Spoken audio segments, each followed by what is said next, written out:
Brands Hatch bathing in late autumn sunshine for round 11 of the Pirelli Porsche Cup, and Chris Healy making the best of conditions to qualify the 944 Turbo front engine car on pole position, outrunning the reigning champion Pete Chambers in his rear-engined Porsche 966. Well, they make up the front row of the grid. Healy on the unfavoured downhill side. The onboard camera ready to go. The revs rise. Let's see if he makes a good start here. No, he doesn't. And behind him, the yellow car of Nigel Rice has broken on the line, as well as Pete Chambers takes the lead from Julian Wiley from fourth spot on the grid, riding with Healy in third. And Wiley gets into the side of Chambers, has a big slide. Healy has to slow extra hard to avoid it. Now he's right behind Julian Wiley. Up the hill they go. Chambers leads. Around the outside comes Chris Healy. Wiley on the tighter inside line holds second place. Number 3 there, Paul Mace's Class 1 car in the middle of the Class 2 and Class 3 runners after poor qualifying. But it's Chambers that leads. Wiley in second place, Healy in third, and another 944 Turbo in fourth place. That's Richard Littlejohn. David Freeman in his Class 2 car picking up a place there. As they go through Surtees and out over Pilgrim's Rise and onto the Grand Prix circuit at Brands Hatch. Still much as it was in the 60s, in its classic 70s and 80s heyday. A great racing circuit. Well, there, the difference between the Class 1 and Class 2 cars. Nigel Rice reversing his car back into the paddock, off the track. Clearly something very much wrong with that.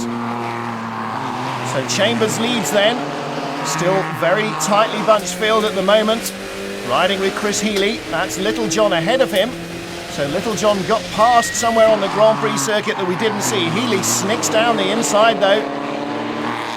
Well, he's very definitely back up into third place. And the Class 1 machinery, on the outside there, going off is Derek Gregory, just getting a little rub from the inside on Paul Martin. Gathers it all up though. And their battle continues.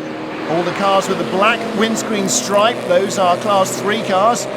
Blue car ahead of them with the red stripe is Class 2, and the yellow windscreen stripe on Chris Healy's car shows that he's a Class 1 machine. And this is all basically worked on a power-to-weight ratio. And clearly plenty of power compared to his weight for Chris Healy. He goes inside Julian Wiley at Hawthorne Bend, and he picks up second spot. Question now for Chris Healy is how far ahead has Pete Chambers managed to get, and can he catch him up? Julian Wiley dropping back from Chris Healy. It looks as though the white machine really is a real flyer here. On board with Paul Barrett, another of the Class 1 machines. He's just behind Littlejohn in 5th position. Through Stirlings, now accelerating over the rise and down here under the bridge.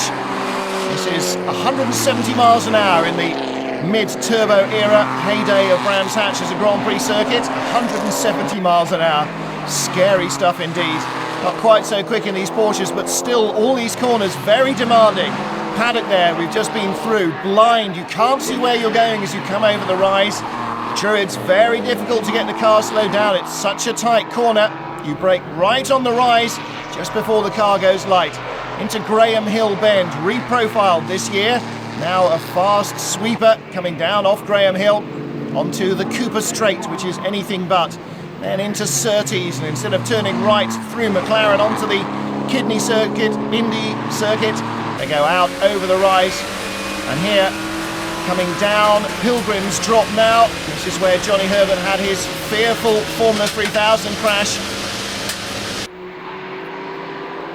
Chris Healy is caught right up in one lap to Pete Chambers and now just breezes past into Hawthorne Bend, named of course after Britain's first Formula 1 world champion Mike Hawthorne, who perversely in a bizarre twist of fate retired from racing at the end of the season, was then killed in a road car crash just before Christmas of that year. And Chris Healy out front, flies through the Dingledale chicane, and down to Stirlings they come. Chambers is giving everything he's got here.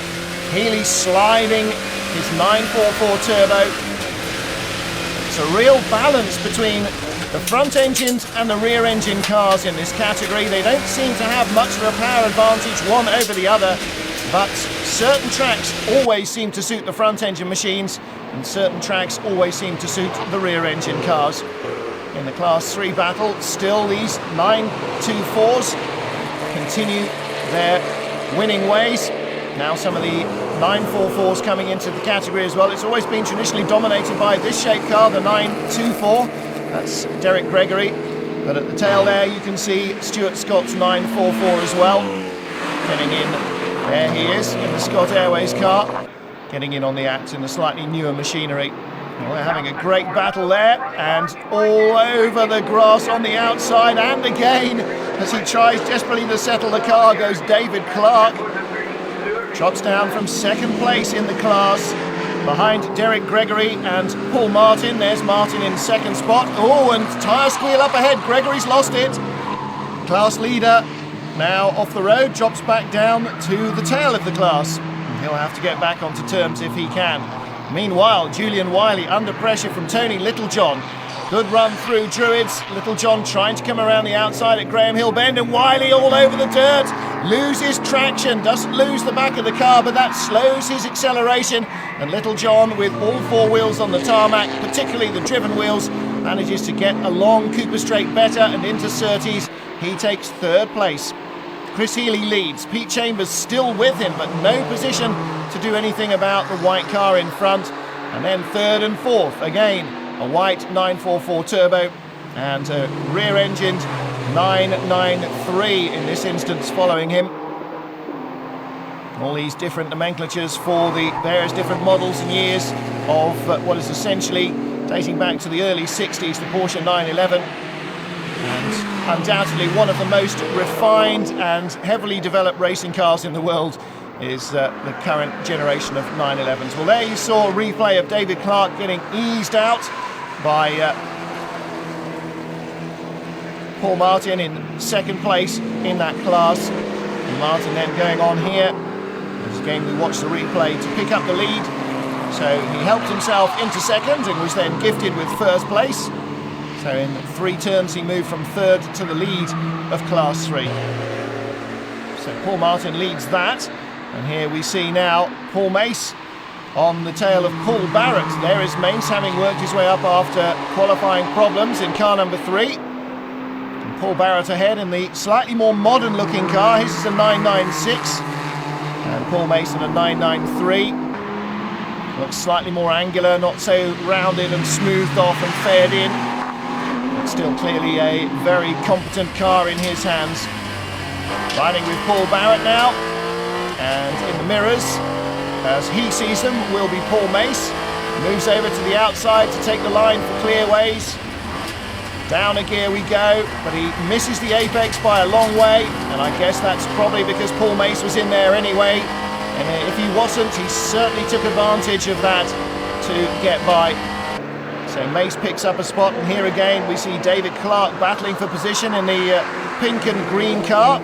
Ahead of him was earlier on Paul Martin, but he's back in front of Paul Martin now. Oh my goodness me! And backing off into the barriers. Is that Stuart Scott? No, it's Derek Gregory, who has really lost his rhythm, having lost the lead of the class and is all over the place.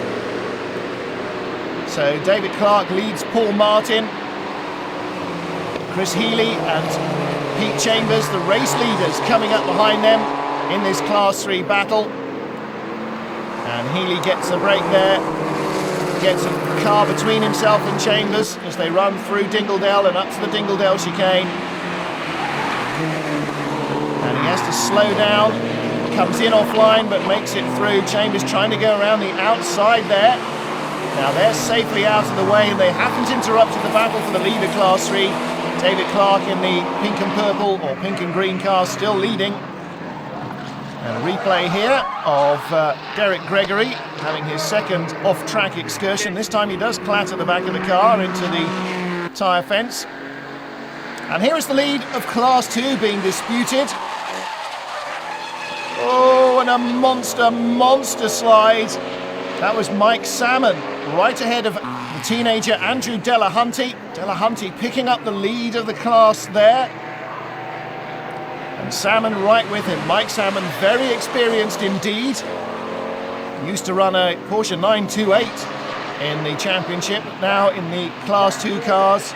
These are all pretty much 968 club sports. Delahunty on the inside and Salmon understeering, desperately wide on the dirt on the outside. He goes off, comes back on. And Delahunty continues to lead the category. Right ahead of them, or in fact between them, they've got Adrian Dixon in his Class 1 car. And the Class 1 still being led by Chris Healy from Pete Chambers as they race on towards the checkered flag. Chambers unable, even in traffic, to do anything about Chris Healy's lead. Well, Healy's car smoking from the tyres as he really leans on it in the closing stages. Certainly not holding back in any way, shape or form. He's caning the car for everything it's worth. And what it's worth is victory. The checkered flag awaits and Chris Healy wins it by 0.7 of a second in the end from Pete Chambers. He always looked to have Chambers pretty much in hand, and Pete couldn't do much about it. Another 944 turbo driver on the podium. Tony Littlejohn is third. Julian Wiley nearly caught by Paul Mace at the line for fourth place. And Paul Barrett taking sixth position. Class 2 won by Andrew Delahunty, but not by much. Delahunty just keeping his nose in front of the hugely experienced Mike Salmon at the end. Delahunty winning, the teenager beating the veteran. And in Class 3, a very, very busy weekend. Not for Nigel Rice though. Consolation after not being able to start the race. Paul Martin finally winning Class 3 from David Clark after another fraught battle in that category as well. So there are your winners. Chris Healy, the victor overall, leading from Pete Chambers. But in the championship, Chambers still has points in